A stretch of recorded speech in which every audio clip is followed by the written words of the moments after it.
20મી જાન્યુઆરીના દિવસે એક સ્પેશિયલ ઇવેન્ટમાં આપણે એને લઈ જવાની છે. જોઈ શકો છો આ હર્ષદભાઈ છે એ લઈને એક ઝલક બતાવી દઉં. જોઈ શકો છો. આમાં જો જય માતાજી મિત્રો સવારના 8 વાગ્યા છે ને આપણે નાહી ધોઈ નાસ્તો પાણી કરીને તૈયાર થઈ ગયા છે. બાકી જોઈ શકો છો મહેશભાઈની ગાયો છૂટી ગઈ જે આડવા જાય છે એ અને આ નીલું છે એ શું બીજી વાર રિપીટ થઈ છે તો એને છે એ આજે ઘરે રાખી છે કારણ કે શું 24 કલાક થયા નથી હીટમાં આવ્યા ને એટલે બારે શું બીજા આખા ફરી જાય તો તકલીફ પડે એટલા માટે. બાકી સાંજે એને બીજદાન તો કરી જ નાખ્યું છે. બીજદાન આપણે એ કર્યું છે એ મેં તમને જણાવ્યું હતું છતાં કહી દઉં કે જે એસએજીમાં 184 નંબરનો મોહનનો વાસડો છે એનું આજે બીજદાન કર્યું છે આને એટલે એને આજે ઘરે રાખી અને હવે જાય આપણે પાંજરાપુર જઈને જોઈએ આજે શું કામકાજમાં છે એ. તો મિત્રો આપણે અહીંયા પાંજરાપુર પહોંચ્યા ત્યાં ઢોરા ઉઠલી ગયા તો પાવડર નાખી દીધો. બાકી વાડાની અંદર છે આજે સૂકી નીંદ થઈ છે જોઈ શકો છો. પછી ઢોરા આવ્યા નથી થોડી વારમાં છે ઢોરા આવશે ને થોડી વાર ખાઈ લે પછી આપણે આપણું કામ ચાલુ કરશું. ભાઈ કાંઈ નવો કેસ છે નહીં.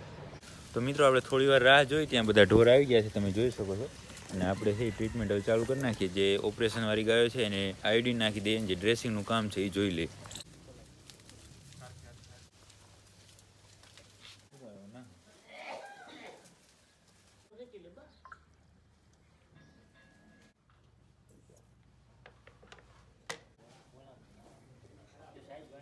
તો મિત્રો આપણે જે ડ્રેસિંગનું કામ હતું એ તમે જોયું જે એક પગ આગળનો કાપેલો હતો એ અને હમણાં કાલે આપણે જે ઓપરેશન કર્યું એ બંને ગાયોને ડ્રેસિંગ કરી નાખ્યું. પછી બીજી 2-3 ગાયો હતી એને જોઈ લીધું. બાકી જો કચરાની ડોલ છે આખી ભરાઈ ગઈ છે અને ભગત નાખવા જાય છે. અને હવે બીજો કાંઈ નવો કેસ નથી કે કાંઈ ડ્રેસિંગનું નથી બધું થઈ ગયું ઓકે. હવે છે આપણે હોસ્પિટલની અંદર બેસું કાંઈ નવો કેસ આવે તમને બતાવીએ નહીં તો મળશું આપણે સીધી આપણી ગૌશાળાએ. તો મિત્રો આપણે છે એ પાંજરાપુરથી આપણી ગૌશાળાએ આવી ગયા હતા અને ગૌશાળાએ પણ આજે શું એક સ્પેશિયલ તમને મારે વાત કરવાની છે કે અહીંયા જોઈ લો આપણી જે પારેવ છે ને એને જો બધું વ્યવસ્થિત શણગારી છે. એનું કારણ છે કે હમણાં 26મી જાન્યુઆરીના દિવસે એક સ્પેશિયલ ઇવેન્ટમાં આપણે એને લઈ જવાની છે અને આપણી ગૌશાળાના પોસ્ટર ત્યાં લાગવાના છે.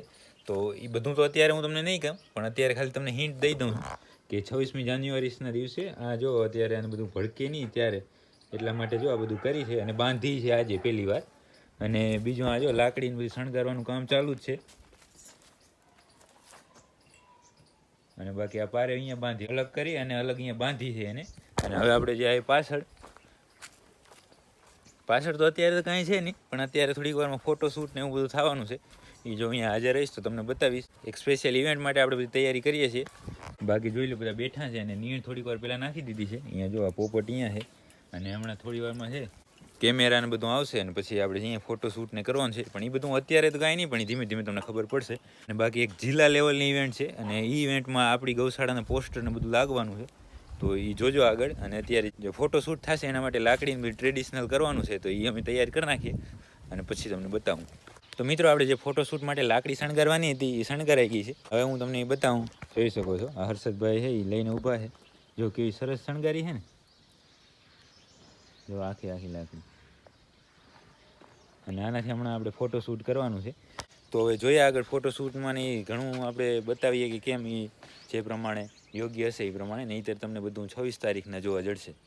અને મિત્રો આપણે જે લાકડી છે એ શણગારીને પછી જોઈ શકો છો આપણે એક કલ્યાણીનો એમાં છે એ થોડુંક સીન આવવાનું છે તો કલ્યાણીને કાંડું પહેરાવી દીધું છે. હું બાજુથી બતાવું કેવું સરસ લાગે છે. જો નવું છે ને એટલે લાગે ને મસ્ત.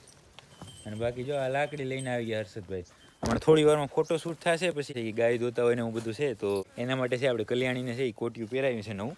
અને બાકી હવે આગળ જોઈએ. અને મિત્રો આપણે જે આ પારેવને છે અહીંયા એકલી બાંધી છે જો બચારી મૂંઝાઈ ગઈ જો પાસે જાય ને એને એમ થાય કે કેમ મને એકલી બાંધી નાખી આજે પણ એને ખબર ન હોય કે આ ટ્રેનિંગ છે ને એ તે દિવસે ભડકે નહીં એટલા માટે આપણે અહીંયા બાંધી છે એને. પણ વાંધો નહીં એવા થાય ને થોડાક તો ત્યાં શું ભડકે નહીં એટલી બધી. અને મિત્રો આપણે જે ફોટોશૂટ કરવાનું હતું એને હું તમને એક ઝલક બતાવી દઉં. જોઈ શકો છો આ તીર્થભાઈ અને જાહલબેન બંને આવી ગયા છે. આવી રીતે ફોટોશૂટ કરવાનું છે આખું આજે. મિત્રો અહીંયા જોઈ શકો છો આ બધી ખાટલીઓ આવી ગઈ છે. કેમેરાવાળા ભાઈ આવી ગયા છે અને ફોટોશૂટ ચાલુ છે. હજી અંદર તો આપણે જે મોટી આપણી ગાયો છે ત્યાં કને ફોટોશૂટ આપણે કરવાનું છે પણ પછી અત્યારે અહીંયા થાય છે જો આમાં જો મિત્રો. તો મિત્રો આપણે જેવું એક ફંક્શન છે ઇવેન્ટ છે એનું છે તો મિત્રો આપણે જેવું ઇવેન્ટની તૈયારી કરવાની હતી એના માટે જે ફોટોગ્રાફને કરવાનું હતું એ બધું થઈ ગયું છે ફોટોગ્રાફી. અને એ તમને મેં બતાવી દીધું જે કઈ રીતે આપણે બધું કર્યું હશે એ તમે જોજો. અને હવે છે આપણે ફ્રી થઈ ગયા હતા તો પાંજરાપુર આવી ગયા હતા અને પાંજરાપુર છે એક ઊંટનું બચ્ચું આવ્યું છે જેને શું સ્કિનનું ઇન્ફેક્શન છે તો એની દવા કરવાની છે, પણ એ શું અંદર છે એટલે કાંઈ બતાવી નહીં શકું, પણ એની દવા કરી નાખીએ અને પછી છે કાંઈ નવો કેસ આવશે તમને બતાવશું. તો મિત્રો આપણે જે મેં ઇવેન્ટની છે એની બધી તૈયારી આપણી અહીંયા પાંજરાપોળ થાય છે, તો એનું ઘણું તો નહીં બતાવું, પણ એક અડધી સેકન્ડ માટે એક ફોટો બતાવીશ તો તમે જોઈ લેજો. અને એવી રીતે આપણે છે બધી તૈયારી કરવાની છે. તો મિત્રો તમે ફોટો જોઈ લીધો હશે જે ડેમો છે એ, તો એ છે એક જે 26 જાન્યુઆરી છે તે દિવસે આપણે એક અહીંયા ઇવેન્ટ છે, મતલબ આમ ફંક્શન જેવું છે જે જિલ્લા લેવલનું છે, અને ત્યાં છે આપણે બધું પ્રદર્શન કરવાનું છે, જેમાં આપણી ગાયોનું બધું સિલેક્શન થયું છે તો એ બધું ત્યાં તમને જોવા જશે. રાપરની અંદર છે જે ગુરુકુળ સંસ્થા આવેલી છે તેની અંદર જ છે 26 જાન્યુઆરીના સવારના છે. તો જે રાપરની આજુબાજુના લોકો હોય ત્યાં જોવા માટે જે પધારજો. અને બાકી આજના વિડીયોમાં હવે બીજું કાંઈ રહેતું નથી, જે હતું એ બધું આપણું કામ ઓકે થઈ ગયું છે. તો આજના વિડીયોને અહીંયા સુધી રાખશું. વિડીયો પસંદ આવે તો લાઇક કરજો, કોમેન્ટ કરજો, ચેનલને સબસ્ક્રાઈબ કરજો. મળીએ કાલના નવા વિડીયોમાં.